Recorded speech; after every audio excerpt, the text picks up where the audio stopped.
Hello hello hello. Danish, ji बोल रहा हूँ, आप कौन?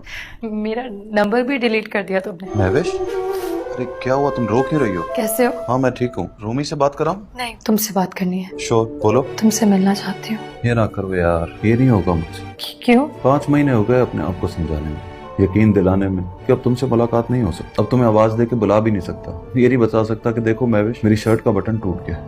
दानिश, प्लीज महविश, इस तरह नाम ना लो मेरा। मुझे लगेगा तुम यहीं कहीं मेरे पास हो। ना ना ना ना, तुम अब कहीं नहीं हो। और ये तो सोचा ही नहीं था कि तुमसे मुलाकातें हुआ करेंगी। तुम मिलने आओगी और आकर वापस चली जाओगी।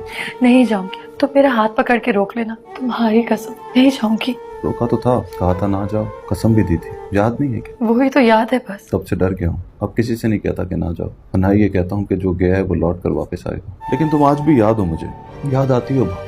और उस वक्त तो बहुत याद आती हो जब कोई गुरूर में प्यार की और प्यार में निभाने की बात करता है।